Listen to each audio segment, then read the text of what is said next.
4.4 प्रश्न 2 है। निम्न प्रत्येक द्विघात समीकरण में k का मान ऐसा ज्ञात कीजिए जिसके लिए उसके दो मूल बराबर हों। समीकरण है 2x² प्लस kx प्लस 3 बराबर 0। सबसे पहले मानक समीकरण से इसकी तुलना करें। ax² plus bx plus c बराबर 0। a का मान है 2, b का मान है k और c का मान है 3। अब मूल बराबर कब होते हैं? जब d का मान बराबर होता है 0 के। मूल बराबर होंगे जब d का मान बराबर हो 0 के। अब d का मान क्या होता है? b² minus 4ac। ये बराबर होना चाहिए 0 के। तो b का वर्ग, b मतलब k, 4, a का मान 2, c का मान 3, ये बराबर हो 0 के। तो k² माइनस 4 दूनी 8 और 8 तिया 24 बराबर 0। अब k का वर्ग बराबर 24, तो k वर्ग बराबर माइनस 24 हो जाएगा प्लस का 24। सिर्फ k का मान निकालें तो ये हो जाएगा करणी 24। करणी 24 के अगर हम गुणनखंड करें तो 2 दूनी 4, 4 दूनी 8 और 8 तिया 24, यानी k का मान आएगा 2 बाहर निकल जाएंगे और अंदर बचेंगे 2 तिया 6। k का मान आ रहा है 2 करणी 6। अगर k का मान 2 करणी 6 है तब हमारी समीकरण के मूल कैसे होंगे? बराबर होंगे। अब है दूसरा समीकरण दे रखी है आपको kx x माइनस 2 प्लस 6 बराबर 0। पहले हम इसको हल करें। kx का x में गुणा करेंगे तो k x का वर्ग, kx का 2 में गुणा करेंगे तो 2kx और प्लस 6 बराबर 0। मानक समीकरण से इसकी तुलना करें। ax का वर्ग प्लस bx प्लस c बराबर 0। a का मान क्या आएगा? k, b का मान होगा माइनस 2k और c का मान होगा 6। अब मूल बराबर होते हैं कब? मूल बराबर होंगे जब d का मान बराबर होगा 0 के। तो d का मान होता है b² माइनस 4ac, ये बराबर होना चाहिए 0 के। b का वर्ग माइनस 2k का गुणा करना है माइनस 2k में, 2 बार लिखा b वर्ग को, माइनस 4, a का मान k और c का मान 6, ये बराबर होना चाहिए 0 के। माइनस माइनस प्लस, 2 दूनी 4, k का वर्ग माइनस 4 छंग 24k बराबर 0। अब यहाँ पर 4k का स्क्वायर बराबर माइनस 24k प्लस के हो जाएंगे 24k, यानी k² बराबर आएगा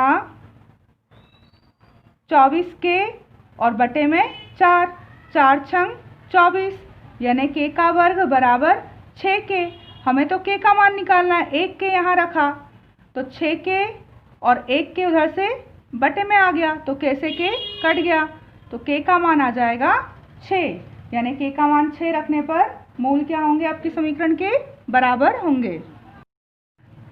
तीसरा प्रश्न है, एक ऐसी आम की बगिया बनाना संभव है जिसकी लंबाई चौड़ाई से दुगनी हो और उसका क्षेत्रफल 800 मीटर स्क्वायर हो। यदि संभव है तो उसकी लंबाई और चौड़ाई ज्ञात कीजिए। मान लेते हैं हम एक आयताकार बगिया की चौड़ाई कितनी है? x मीटर है, तब लंबाई क्या है उसकी? चौड़ाई से दुगनी, तो उसकी लंबाई हो जाएगी चौड़ाई से दुगनी, तो x का दुगना 2x मीटर होगी। अब हमें दिया हुआ है आयत का क्षेत्रफल, आयताकार बगिया का क्षेत्रफल ये दिया हुआ है हमको 800 मीटर स्क्वायर। क्षेत्रफल होता क्या है? लंबाई गुणित चौड़ाई, ये बराबर है 800 के।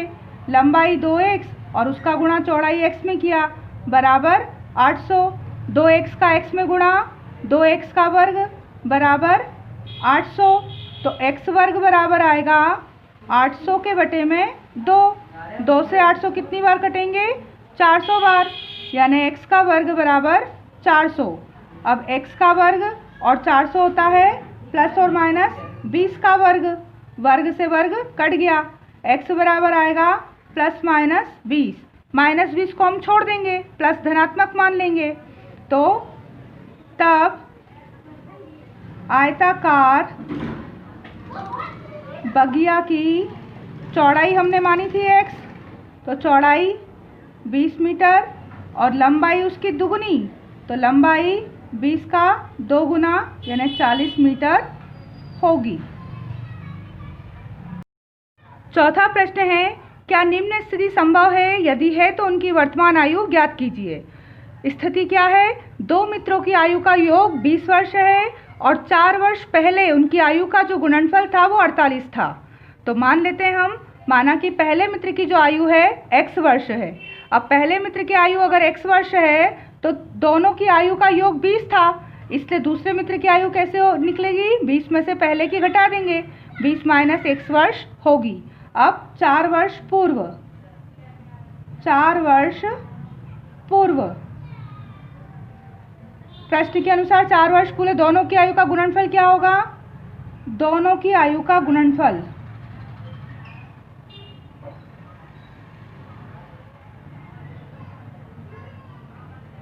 वो था 48।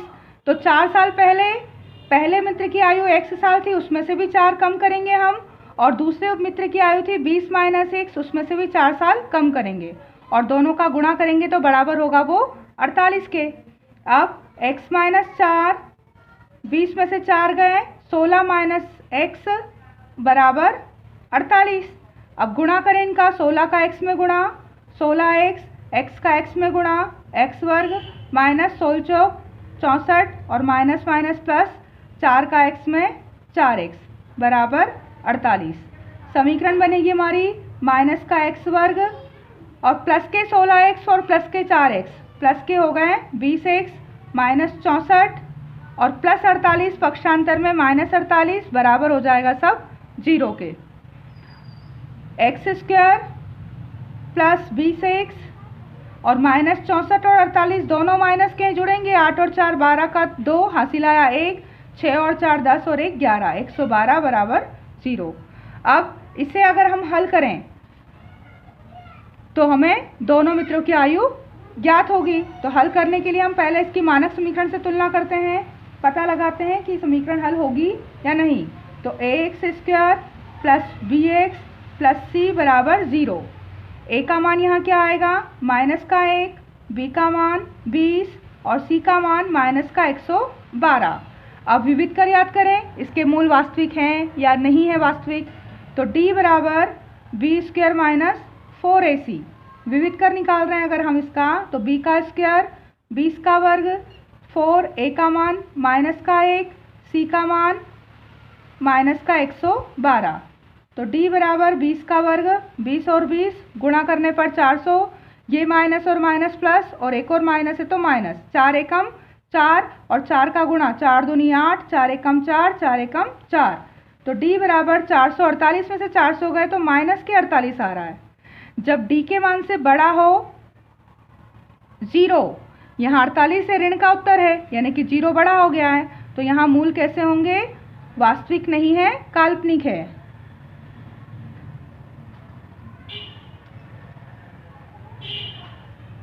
अर्थात काल्पनिक है। तब ऐसी स्थिति संभव नहीं है।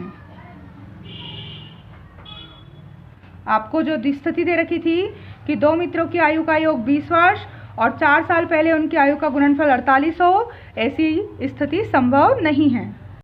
पांचवा प्रश्न है, क्या परिमाप 80 मीटर तथा क्षेत्रफल 400 मीटर स्क्वायर एक पार्क को बनाना संभव है? यदि है तो उसकी लंबाई और चौड़ाई ज्ञात कीजिए। मान लेते हैं हम आयताकार पार्क की लंबाई x मीटर और चौड़ाई y मीटर है। अब क्या दिया हुआ है आपको? आयत का परिमाप।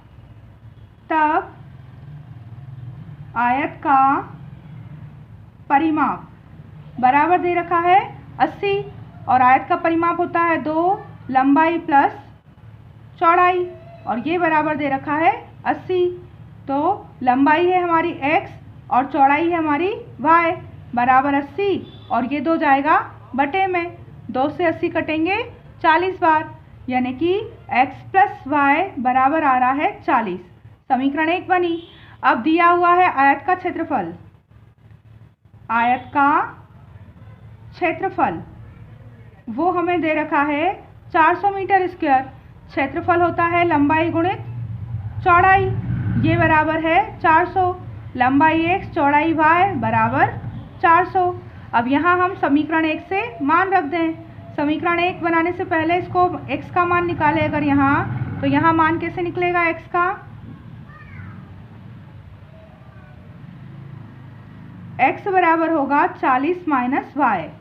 ये होगी हमारी समीकरण 1। x प्लस वाई बराबर 40 था, तो इसको हम लिख सकते हैं x बराबर 40 और प्लस y हो जाएगा माइनस y। तो यहाँ समीकरण 1 से मान रखने पर x के स्थान पर क्या लिख दूँ मैं? 40 माइनस y, और गुणित में y है ही बराबर 40, 400। y का गुणा 40 में किया 40y, और y का y में गुणा y स्क्वायर, और बराबर है 400। समीकरण कैसे बनेगी अब? माइनस का y स्क्वायर पहले, फिर प्लस का 40y, और 400 इधर आएंगे तो माइनस के हो गए 400 बराबर 0। अब गुणनखंड विधि से अगर इसको हल करें तो माइनस वाई स्क्वायर, बीच की संख्या को तोड़ना है इस तरह कि गुणा करने पर आसपास की संख्या है ना 400 आ जाए। तो 40y को तोड़ा मैंने 20y और 20y, 20 और 20 40, और 20 का 20 में गुणा 400 आ जाएगा, और माइनस 400 को वैसे ही लिखा बराबर 0। y कॉमन निकाला माइनस का, तो यहाँ y प्लस का हो जाएगा माइनस, क्योंकि बाहर माइनस कॉमन निकालते हैं तो अंदर का चिन्ह बदल जाता है। यहाँ से कॉमन निकाला हमने 20 के साथ का y, और माइनस 20 में किसका गुणा करें कि 400 आ जाए? 20 का ही। तो y माइनस 20 इसको लिखा हमने एक बार, और बाहर बचा हुआ है माइनस y प्लस 20, इसको दूसरी बार बराबर 0। तो y माइनस 20 ये भी बराबर 0, और माइनस y प्लस 20 ये भी बराबर 0। y का मान प्लस का 20, और यहाँ भी माइनस y बराबर प्लस 20 हो जाएंगे माइनस के 20, यानी कि यहाँ भी आएगा y का मान 20। दोनों ही कंडीशन में y का मान क्या आ रहा है? 20 आ रहा है। अब इस y के मान को, y का मान समीकरण 1 में रख दें हम, तो समीकरण 1 है x बराबर 40 माइनस y, ये समीकरण 1 थी हमारी। तो x बराबर 40 और माइनस y का मान कितना आ गया हमारा? y का मान आया हमारा 20, तो 40 माइनस 20, तो यहाँ बनेगी x बराबर भी आ रहा है 20 मीटर, यानी कि उसकी लंबाई भी 20 मीटर है और चौड़ाई भी 20 मीटर है। तब बगिया की लंबाई 20 मीटर व चौड़ाई 20 मीटर होगी, तथा बगिया कैसी होगी? फिर बगिया वर्गाकार होगी, आयताकार नहीं होगी, क्योंकि लंबाई चौड़ाई बराबर है तो वो कैसी होगी? फिर वर्गाकार होगी। वो बगिया संभव है बनाना, पर वो वर्गाकार होगी, आयताकार नहीं होगी।